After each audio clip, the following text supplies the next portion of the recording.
Tekashi 6ix9ine is hands down one of the most controversial rappers of our time. From feuding with other rappers to being thrown in prison, this rapper has truly seen it all. Ultimately, the rise and subsequent fall of 6ix9ine has taken a huge toll on his life and has meant that he lost pretty much all of his fortune. You won't believe just how broke the rapper has become over the past few years. Keep watching till the end of this video to know everything about 6ix9ine and how he's now dead broke. Trust me, you don't want to miss this.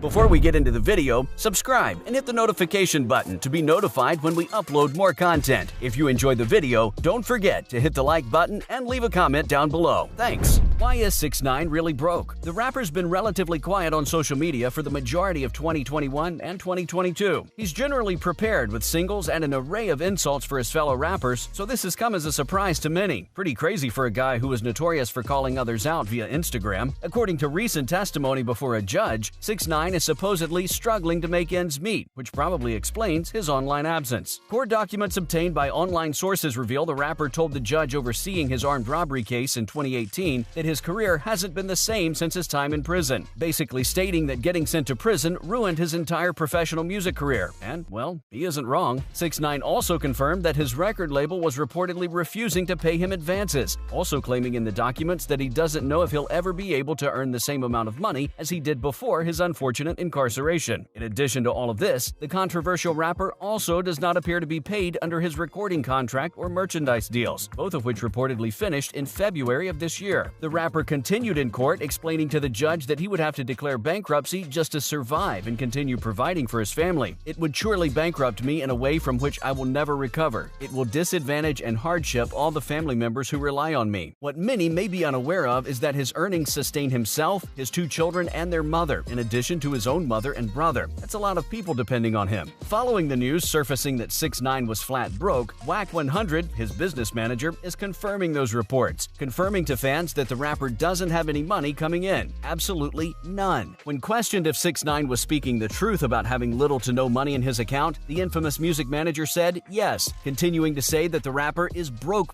and that he even had to send 6ix9ine $20 so that he could get some gas. Now, if that doesn't prove he's full-on broke, then I don't know what does. With millions of dollars in jewelry and expensive cars and clothes, 6ix9ine may want to seriously consider selling some of his most costly possessions to stay afloat, or maybe get a regular job. But we don't see that happening anytime soon. Do you believe 6ix9ine will ever make a big enough comeback to bring him back on track, or should he prepare himself for financial ruin? What landed Tekashi 6ix9ine in jail? Multiple charges were brought against the multi-tattooed rapper, but the most infamous being racketeering. Prosecutors accused Tekashi 6ix9ine of orchestrating a gunshot in which an innocent bystander was injured, and he faced a sentence of 37 years in jail. However, he was able to reach an agreement of a significantly shorter sentence with prosecutors if he helped them in the conviction of his fellow gang members Anthony Harv Ellison and Aljamiah Mack. At the time, everyone was surprised, even the prosecution. No one expected the rapper to snitch on his friends. As you can already imagine, the rapper received massive outrage for his choice to rat out his fellow gang members. Many of his fellow rappers lost a lot of respect for 6ix9ine, who always portrayed himself as a hardcore gangsta. But when it came down to the wire, he had no worries snitching on his friends. After publishing a video in 2015, Tekashi 6ix9ine pleaded guilty to the use of a kid in a sexual performance, a crime for which he earned a felony penalty. He later claimed that he was unaware that the victim was a kid and that he was 17 at the time, despite police records indicating that the rapper was 18 at the time of the crime. In regard to his racketeering charges, Tekashi 6ix9ine was detained for alleged gang activity-related racketeering charges. Initially, he was charged with attempted murder, armed robbery, handgun possession, and assault with a dangerous weapon. But as I mentioned, he was able to save himself by snitching on his gang members. The rapper was only sentenced to a short 2 years in prison by the court, who claimed that his unusual cooperation with prosecutors allowed him to avoid serving decades. Can you believe that? From 37 years to 2 years. But it seems his fellow gang friends weren't so lucky. Now this will probably surprise you even more. But 6ix9ine was released early due to COVID ravaging through prisons and fears that he could catch it and have major health issues. So why was 6ix9ine released early? When COVID hit the world, it hit prisons extremely hard, especially due to American prisons being notorious for overcrowding. There were fears that the rapper, who suffers from asthma, may contract coronavirus while incarcerated in a federal jail. He was released in April 2020, although he was ordered to serve the remainder of his sentence at home. While on house arrest, he published a new song and a music video during his first 4 months out, evidently making the most of his partial freedom and attempting to boost his quickly dwindling bank account. In addition to 6ix9ine, other high-profile offenders were being released early in 2020 due to the coronavirus fears, including former Trump lawyer Michael Cohen and Paul Manafort, who also used to work for Trump. Since his release, Tekashi released an album, Tattletales, in late 2020. Most recently, he dropped a single in February 2021, Zaza, which premiered at 90 on the Billboard Top 100. Not the best for the once captivating top-performing rappers. It's kind of sad. 6ix9ine's career seems like it's already peaked and will never fully recover. We would be surprised to see his name back topping the charts, but who knows? Anything can happen, right? The backlash for cooperating with the feds. You may be wondering what kind of backlash the rapper received after ratting out his former gang members, because surely he couldn't get away with that, not with his reputation and his controversial actions. And oh boy, did he receive a lot. From having to move his family in fears of their safety to fellow big-name rappers calling him out for being a snitch, the rapper received it all. While on trial, Tekashi 6ix9ine expressed regret for joining the gang prior to his sentencing, apologizing to his family, fans, and the victims in the case. In a letter to the judge, he expressed similar regret for his acts, explaining the relief he felt when he was detained and his plan to make amends by urging others not to follow in his footsteps. But, as you can probably imagine, this never happened. Prosecutors have since classified the 9 Trey Gang as one of United Blood's nation's most aggressive groups, with members scattered all over the country. Following his trial and collaboration with the authorities, 6ix9ine was forced to move his family to a new house before his cooperation was made public, and he was subsequently transferred to a different jail facility in a gang-free section. The rapper was also greatly considered for the Witness Protection Program, but with his unique look, it would be hard to conceal his identity, that's for sure. Also during the trial, rappers like The Game, Meek Mill, and Snoop Dogg mocked 6ix9ine, writing on Instagram that he was a sellout and a snitch, clearly letting the rapper know he wasn't welcome back into the rap community. However, in response, 6ix9ine claimed Snoop Dogg had allegedly snitched on death row inmate and rapper 6ix9ine. After being freed from prison to serve the remainder of his sentence at home, Snoop was very critical of 6ix9ine, notably calling out social media users and outlets for portraying the controversial rapper in a positive light, and for being a rat. We're not sure what happened after this, but it's clear Snoop Dogg is not a fan of 6ix9ine. And there you have it, everything you need to know about why 6ix9ine is officially broke, and why the rapper has no more money coming in from his short-lived, quite successful rap career. It's unfortunate to hear that he's in this tough financial spot and has other people, including his children, depending on him, but it's hard to feel fully sympathetic as he was the one who ultimately landed himself in this terrible position. Make sure to let us know your thoughts down below.